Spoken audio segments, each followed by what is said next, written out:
नमस्कार. बिलवाज हँडमेड माझ्या चॅनलमध्ये सगळ्यांचं स्वागत. मोज्यांपासनं सुंदर बाहुली बनवायला आज शिकूया. हे मोजे सिंथेटिक आहेत आणि शाळेमध्ये मुलं जे वापरतात तेच हे मोजे मी घेतलेले आहेत. मोज्याच्या बोटाकडच्या भागाला व्हिडिओ दाखवल्याप्रमाणे कापून घ्यायचं आहे. गोलाकारात असं आपण कापून घेऊया आणि यानंतर एक सलग दोरा निघेपर्यंत आपल्याला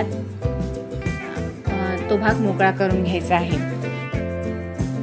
सुरुवातीला थोड्या गाठी आहेत असं वाटेल, गुंता वाटेल, परंतु थोड्या वेळाने दोरा मोकळा झाल्यानंतर एकसारखा दोरा सुटायला लागेल आणि हा गुंता सुटल्यानंतर हा दोरा आपल्याला एका ताटलीला किंवा वाटीला बांधायचा आहे.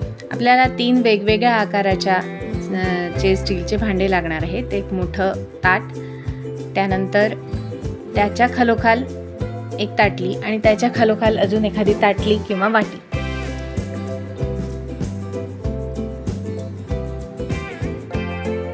पहा, इथे मी वाटीवर हा दोरा गुंडाळून घेते आहे. मोज्याच्या अर्ध्या भागापर्यंत आपल्याला तो दोरा गुंडाळायचा आहे. बाहुलीच्या डोक्याकडचा भाग आपण या छोट्या वाटीच्या माध्यमाने बनवणार आहोत. हाताचा भाग बनवायला या वाटीपेक्षा थोडा मोठ्या आकाराची प्लेट किंवा भांडं चालेल आणि शरीराचा भाग बनवायला मोठी ताटली किंवा ताट घ्यायला. पहा, अशा प्रकारे मी अर्धा मोजा त्यावर गुंडाळून घेतला आणि गाठ मारून घेते आहे. त्यासाठी स्टीलचंच भांडं वापरायला हवं. पुठ्ठा किंवा प्लास्टिकचा ट्रे वगैरे तुम्ही वापरू शकत नाही, कारण हा जो दोरा असतो तो स्ट्रेचेबल असतो आणि ताणला जातो आणि गुंडाळल्यानंतर तो पुन्हा दाब त्याचा पडतो आणि मग जे भांडं आहे ते वाकडं होतं. त्यामुळे पुठ्ठा वगैरे तर एकदम वाकूनच जातो. त्यामुळे कडक स्टीलचं भांडंच आपल्याला वापरायला हवं.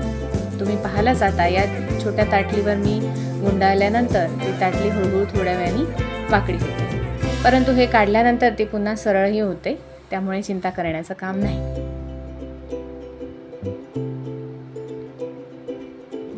हात बनवण्यासाठी मी या ताटलीवर हा दोरा गुंडाळून घेतलेला आहे.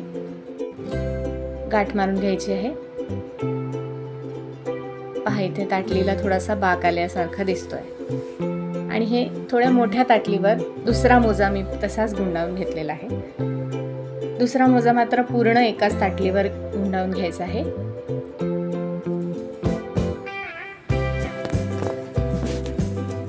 मध्ये काही ठिकाणी पुन्हा गुंता होतो, गाठी येतात, त्या सोडवून पुन्हा आपल्याला दोरा गुंडाळून घ्यायचा आहे. आता मी हे कापून सगळे दोरे मोकळे करते आहे. 3 बांधलेले दोरे मोकळे करते.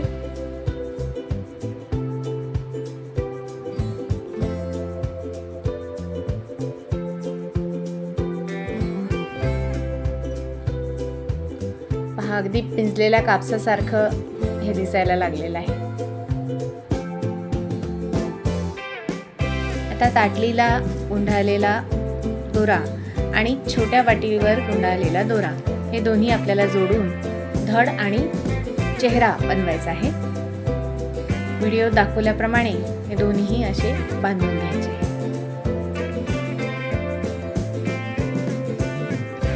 अगदी सोपी आणि पटकन होणारी, सुंदर दिसणारी ही बाहुली आहे. लग्नामध्ये रुखवतात किंवा कोणाला गिफ्ट द्यायला किंवा हँग करायला सुद्धा छान दिसेल. तुम्ही यात वेगळ्या रंगाचे मोजे पण वापरू शकता किंवा आपल्या कल्पकतेनुसार हे यात विविध प्रकार आपण करू शकतो. उन्हाळ्यामध्ये लहान मुलांना सुद्धा हे करायला शिकवली तर ते सुद्धा आनंदाने करतील.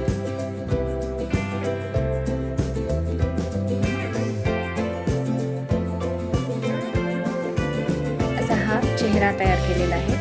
आता खालच्या भागात दोन्ही भागातला अर्धा भाग घेऊन पुन्हा ते वेगळे करायचे आहे. म्हणजे एकूण 4 भाग तयार झाले.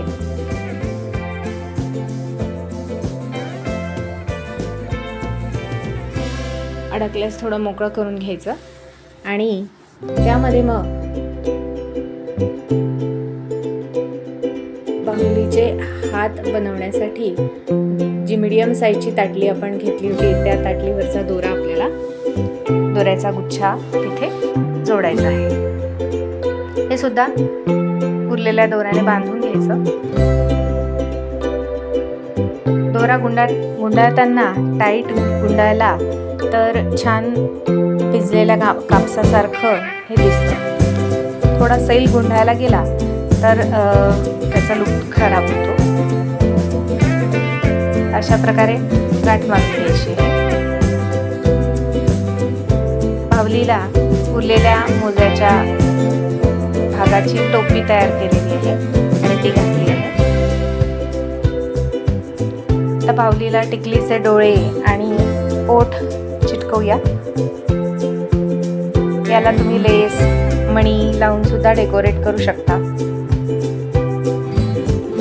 मी सुद्धा टिकल्यांनी तिच्या फ्रॉकवर आणि हातांवर सजावट केलेली आहे. कशी वाटली तुम्हाला ही बाहुली नक्की कळवा. लाईक करा, शेअर करा आणि सबस्क्राईब करा.